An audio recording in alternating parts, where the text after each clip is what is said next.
Man, talk about a nail biter. Did you see that Chiefs game? Oh, yeah. Definitely a game that went down to the wire. To pull off a win like that with Mahomes playing on a bum ankle, that's got to say something about the Chiefs' resilience. Yeah. But let's not forget what happened to Tank Dell. That injury looked rough. Absolutely brutal. So we've got a ton to break down today, folks. Game recaps, expert opinions, and all the latest on the payoff picture. Yeah, there's a lot to dig into. Should be an interesting deep dive today. Let's start with those Chiefs, huh? Yeah. 14-1. Right. I mean, they just keep on winning. You know, it's impressive, right? Especially when you consider that they're not just scraping by.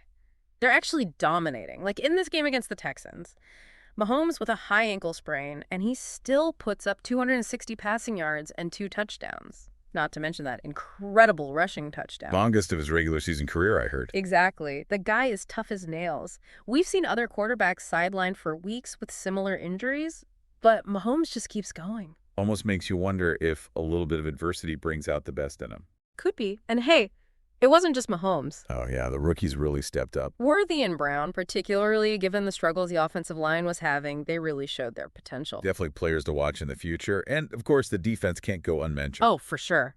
Hicks and McDuffie both grabbing picks that led to points. That's the kind of defensive performance that wins championships. Absolutely. Okay, now let's talk about Tank Dell.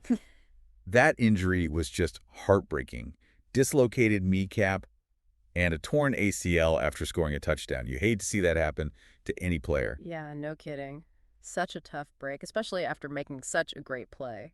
So how big of a loss is this for the Texans, you think? Especially with the playoffs just around the corner. Well, Dell has been a major weapon for them, averaging over 15 yards per reception. So losing that kind of firepower, especially right now, it's got to hurt.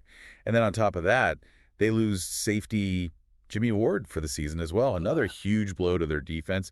Midfoot sprain, need surgery. Just a rough week for the Texans, man. You said it. Clinch the AFC South, then lose 2 key players. It's like taking 2 steps forward, then getting knocked back 1. Exactly. It's going to be interesting to see how they adjust, especially for that next game against the Ravens at home. No doubt about it. A game that already had huge implications for the Texans just became that much more important. Speaking of important games, the Chiefs are looking pretty good right now in terms of securing that #1 seed in the AFC. 87% chance of getting home field advantage throughout the playoffs. Not bad at all. Yeah, it's huge. You know, we talk a lot about momentum and all, but home field advantage in the playoffs is just massive. It's not just about the crowd and feeling comfortable, although those things definitely help. But logistically, it means no travel disruptions, less fatigue, you get to stick to your routines, and of course, the opposing team has to deal with your environment.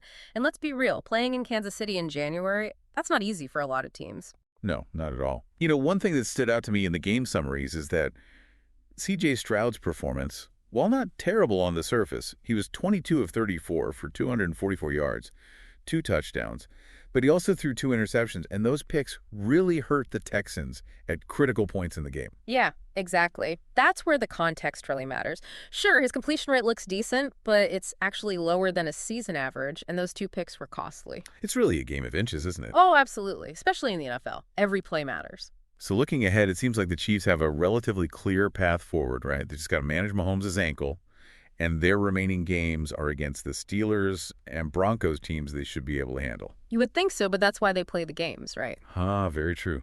Okay, but what about the Texans? How do they adapt and overcome these injuries to make a legitimate run in the playoffs? Well, on offense, it's going to be all about finding ways to compensate for Dell's absence. He was such a threat to stretch the field, so now they've got to figure out how to create those explosive plays without him. Right, and on defense, it's all about filling the void left by Jimmy Ward. Someone needs to step up and become a leader in that secondary. Yeah. Otherwise, the Texans' defense might start to crumble. And that's what makes this next game against the Ravens so crucial. It's a chance for the Texans to prove that they can overcome adversity and still be a contender.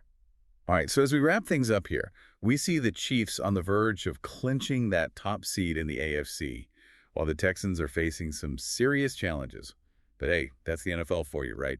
Always unpredictable. Exactly, and that's what keeps us coming back for more. But I'm curious, considering all that we've discussed, the Chiefs' potential home field advantage and the Texans' uphill battle, which team do you think has the stronger path to the Super Bowl?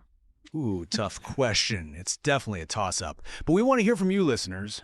Let us know on social media which team you think has the edge and why. Whatever happens, the NFL playoffs are going to be a wild ride, and we'll be here to break it all down for you. So stay tuned, everyone. Today is your lucky day.